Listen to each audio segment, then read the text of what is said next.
All right, guys, what's going on? Welcome in. So as Jets fans here, Packers fans, football fans from all over, we've pretty much heard every single realistic rumor regarding Aaron Rodgers and a potential Jets-Packers trade since the Super Bowl. That's the bottom line, right? This has been an ongoing story.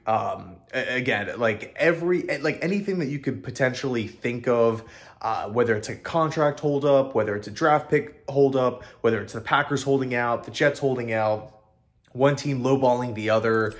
What does Aaron Rodgers want to do? We have heard it's report after report after report after report, rumor after rumor. Factor in Rodgers' appearances on the McAfee show, factor in his social media presence. Like, this has been an absolute crazy ride. And I completely understand. There's a lot of people that are burnt out from it. And I got to be honest, if it gets past the NFL draft, I'm going to be, approaching that territory, because this has been and I'm trying to think of another situation like this, especially in, recent history. And I can't think of one, right, where it's just been this drawn out over one player. And here we are again, early this morning, right?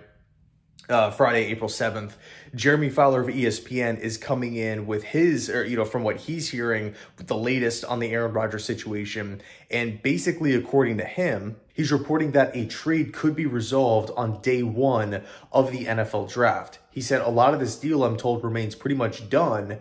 They're close. They just have some of those draft compensation considerations that they have to shake out. Most people that I've talked to around the league believe closer to the draft, maybe even on day one, when teams are getting on the clock pretty soon, that this will shake out. But I'm told that the Jets have been planning with their draft prep to have the 13th overall pick.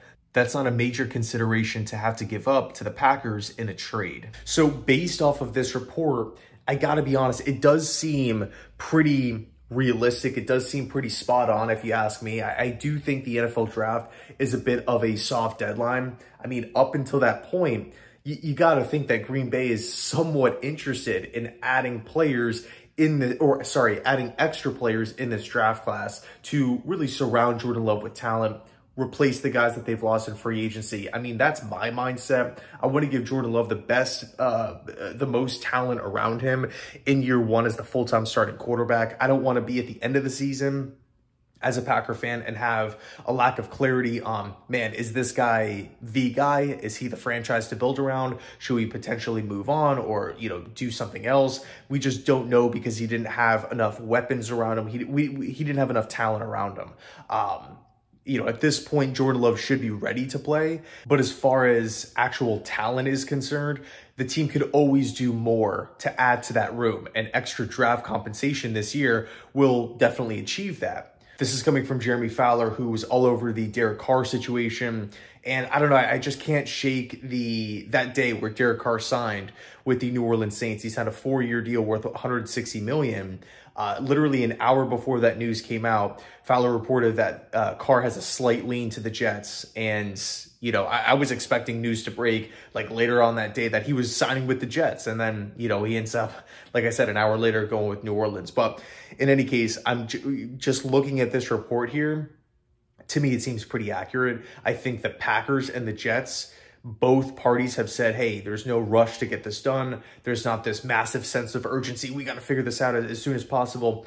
Not at all. It seems like there is somewhat of a slower approach to this thing. But I do feel like, especially the week of the draft, things are going to start to pick up. We might see a lot of rumors come out that week. But I think Fowler's, he's insinuating here that it could actually happen as the draft is kicking off or during the draft. I don't know if it'll go that far. If I had to take a guess, I would probably say a day or two before.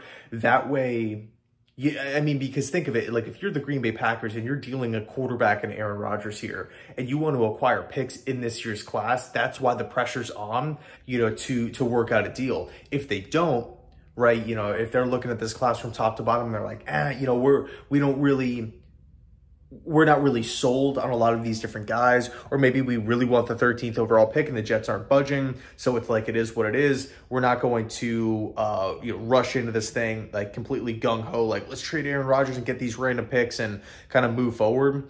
I think there's going to be no rush from that, from that standpoint. But if the Packers do really value maybe they really want an extra second-round pick in this year's class, then ideally you would want that draft pick with the Green Bay Packers name on it, right? So that way you're not planning as you go, just kind of rolling the dice as every single, pick is going by here, and you're on the phone trying to negotiate a Rodgers trade.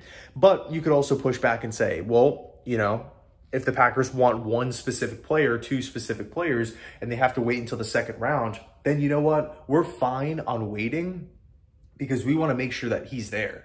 I mean, we can get past day one of the NFL draft, and, what if that player, what if, whatever position it may be, what if he's gone in the first, 3 picks of the second round? Then it's just like, you know what? Let's back out. We don't want this draft pick anymore. The couple guys that we're interested in are now gone. So you could make that argument. So at the end of the day, I do think, if I had to take a guess, the trade is coming before the draft, right? And you're going to have a couple more weeks for, from Green Bay's perspective, to do more research, to get more data and more information on, these draft prospects. And I think from there, we're going to get a decision on what is going to happen moving forward. So anyway, let me know your thoughts down below in the comment section. Thanks so much for watching. And as always, go Jets.